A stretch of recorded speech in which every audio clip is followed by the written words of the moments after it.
Before we get started, why am I qualified to provide this guide on working for YouTubers? Well, in 2016, when I was 12 years old, I started working as an editor for YouTubers. I know I was really young, so it's hard to believe that I was getting YouTube jobs at that age, but I had experience video editing and motion designing, making 3D text intros back in the day, and for a 12-year-old, using Cinema 4D to animate text and After Effects to add syncing was pretty impressive in my opinion. With that said, I worked for a couple of Roblox YouTubers at the time on daily uploads until the middle of 2017 when there was a huge demand for Fortnite content. This was the craziest boom I've ever seen in my life working on YouTube, and I capitalized on that by switching from video editing to thumbnail designing. I was able to jump from position to position till eventually I was working for Preston, multiple members of FaZe Clan, and was even able to be involved with the launch of Pokemon's second channel. And for comedy purposes, here's a video Preston made me for my business project back in high school. Make sure you check out Cordius Crepes in the Crossroads after school on December 4th. $3 crepes, guys. $3. And all the proceeds go straight to charity for an amazing cause. Anyways, I did this thumbnail thing for 3 years until November 2020 when I was 17 years old. I pretty much took all the knowledge I had learned working side by side with YouTubers to go become a social media influencer of my own. I was able to get over 1 million followers on TikTok, over 80,000 followers on my Twitch, and over 150,000 subscribers on YouTube. This was all in the span of less than 6 months because I stopped posting back in 2021. Now I'm here posting on this YouTube channel in an attempt to teach you guys everything I know on how to be successful in this space. So if you're ready to learn how to make money working for YouTubers and want to know the ins and outs of what they're looking for in freelancers, then keep watching. First things first, it's important for me to lay out the types of jobs you can have working for YouTubers before we get into the aspects of how to land one of these jobs. This way you know which path you want to start on or have the most experience in. The first is extremely obvious: video editing. As a video editor, you have two routes you can take. You can be a long form editor, meaning you can edit real YouTube videos, or you can be a shorts editor, meaning you can edit YouTube shorts and TikToks for YouTubers. But first, let's cover long form content. Pretty much the work is quite tedious as you'll most likely be spending hours at your desk completing videos. However, the process is pretty straightforward. The creator will send whatever files he has that he needs you to use to compose a video. This could be as simple as just their footage or a voice-over audio file. The point is, you're going to use the material that the creator gives you to make an entertaining video out of it. While editing the video, you're going to match the niche of the channel. Understanding what types of edits the creator is looking for is something you're going to have to know before taking the job. Doing something as simple as watching a couple of their videos to see what type of editing style they currently have should be sufficient for you to adapt to that. Now, how much do editors get paid in the YouTube space? In an article with Insider, popular editor Restricted Edits, who's worked for creators such as MrBeast, FaZe, and Brent Rivera, listed how much money he was making from editing videos. He states that he started the year charging $1,000 per video and is now charging $3,000 per video. Restricted mentioned in the article that in June of last year, he made over $29,000 from editing. Crazy, right? This could be you. As for short form content, this had a huge market back when YouTube first pushed out YouTube Shorts with its creator fund. I'm not saying that it's not a viable option right now, but the market has shifted towards more long form content, and if you want to see longevity in your work, I recommend choosing to edit long form videos. On the other hand, a good thing that you can do to make some more money is you can tell the creator you work for that you can turn their long form edits into a bunch of shorts for an additional cost. Moving on to the next job you can have,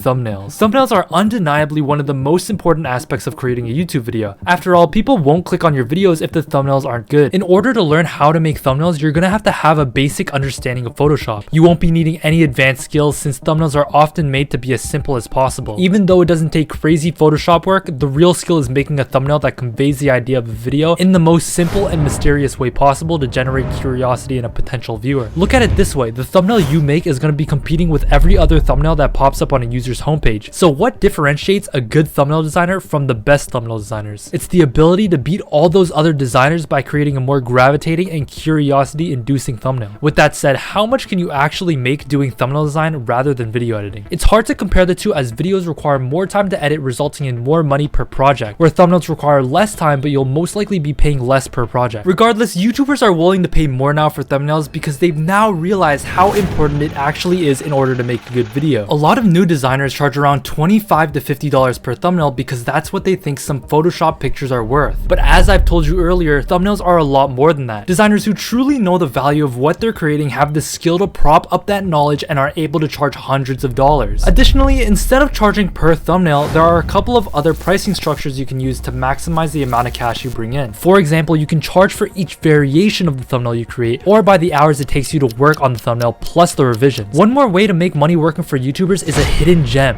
I don't want to get into this too much as this is a more recent job that's gained more popularity. disparity. And to be completely transparent, it's one that I don't personally have any experience in. However, there are people being paid large sums of money to write scripts for YouTube channels, and almost all YouTubers require a script before they record their video. The most popular channels I've seen that need script writers are information channels like this one and story-driven gaming channels. One example is Cash, a YouTuber with over 2 million subscribers looking for script writers for his channel on his recent Twitter post. Now, before we actually talk about how freelancers land jobs in the YouTube space, let's talk about the final type of job you can have: channel management. In the beginning, all YouTubers start as a single entity doing the video idea, title generation, thumbnail design, script writing, research, video editing, literally everything. Over time, when YouTube channels find more and more success, those YouTubers often want to find people to manage the channels so they no longer have to wear as many hats in the business. They'll be able to focus on the parts that they enjoy and get most of the tedious work outsourced. Additionally, people who grow on other platforms such as Twitch hire channel managers to completely automate their YouTube channels so that the only thing they have to worry about is streaming. This is why channel managers are in such high demand with the continued growth of YouTube and other social media platforms. The reason why I left channel management for last is because I recommend that you have previous experience doing video editing, thumbnail design, or script writing before you take on the role of managing an entire channel. However, oftentimes if you start off as an editor or thumbnail designer, you can build a close relationship with the YouTuber you work for and possibly be promoted to take on the role of managing the entire channel, leaving you with an even bigger paycheck. To give you a more detailed explanation of the job and day-to-day tasks of a channel manager, you'll essentially be filling the roles that the original YouTubers no longer want to work on. For example, if you manage a channel for a gaming or lifestyle YouTuber, you'll most likely start off with the base footage of their gameplay. For a Twitch streamer, this gameplay footage would be in the form of a VOD where you'll have to scrub through the footage to find a segment of the stream to make a video out of. And with that video, you'll hire video editors and thumbnail designers to turn that base footage into a consumable YouTube video. And with that edited video and thumbnail, you'll post the video on YouTube with an appropriate title and adjust the title and thumbnail according to the performance. So here's your favorite part of each segment: how much do you make doing this? Well, most of the time, channel managers actually get a split of the channel revenue, which also acts as an incentive for you to do a good job in growing the channel. This is because you'll make more money the better the channel performs. If a channel is raking in 1 million views a month with a $5 RPM, that's $5,000 a month in revenue. If you take 50% of that, you're paid $2,500 a month to manage it. Most people manage multiple channels, so you can be making $10,000 a month managing a couple channels where all you have to do is act as a middleman between the YouTuber, the thumbnail designers, and the editors. Now that we've covered what type of jobs you can have working for YouTubers, I'm going to teach you how to market yourself and actually manage to get these jobs. First, you can do cold outreach. Cold outreach is when you send a message to a creator that you have no prior relationship with, but you're just shooting your shot to see if they'll respond and hire you. This is the method of obtaining clients that you're going to be focused on doing, as you most likely don't have a built-up follower base to promote your portfolio or have a previous client base to network off of. As a matter of fact, cold emails are how most service-based businesses get their first clients too. So this is the perfect way to get your foot off the ground and is what I did to get my first initial clients, and is something I still do till this day. So where do you find the emails of YouTubers to send them a message in the first place? It's actually pretty easy. Here's a couple of places where you can find their emails. You can find them on their channels through their about section right under details. Another way is to check their Twitter or Instagram to see if it's listed there, and if they have no email listed on any of their platforms, a simple Google search will most likely lead you to their email. So now that you have their email, what the hell do you even send them? Well, if you're looking to be their video editor, I recommend finding some of their unedited footage and completely editing the video for them to the best of your ability. Even if you have an editing portfolio that you can send them, if you make a video they can actually post and they see the quality of your edit as something that's of higher production than they're already doing, they're a lot more likely to respond. As for the actual message of the email, that's something that you'll get better at each time you write one. And with that said, I actually have a complete written guide to working for YouTubers that goes in so much more detail than I covered in this video. It teaches you everything I know about video editing, thumbnail designing, script writing, and channel management. So even if you have zero skills, don't worry, the guide will literally teach you everything you need to know. I also go over the pricing tiers often charged by editors and thumbnail designers, which can potentially save you a lot of money. This is because you'll know exactly how much you should be charging and how to level up your pricing to earn more money. And say you already have the skills to provide a service. Well, the guide still contains extremely valuable knowledge for you. This is because the amount you're able to charge for your services is more linear to your knowledge of YouTube rather than your talent in editing and photoshopping. I mean, would a YouTuber pay more for an editor that only knows how to put clips together, or an editor that understands how YouTube videos go viral? Well, with my experience working for some of the top YouTubers and becoming a social media influencer of my own, and now creating viral YouTube videos on this channel, I wrote everything I know on the YouTube ecosystem of how videos go viral, and I tell you exactly how to adapt that knowledge to your desired freelancing career path so that you can earn more money. And say that you want to purchase the guide, but you're scared you won't land any clients. Well, don't worry, because I'll guide you through that process as well. It's essentially a full guide on how I landed YouTube jobs in the past, with with a bunch of hidden gems that I discovered over the past couple of years. So if you're interested in taking the first step towards working for YouTubers, the link for the guide will be in the description. And the guide is only $150, Jesus Christ, $150. Really? We can't do any better than that? Okay, $100.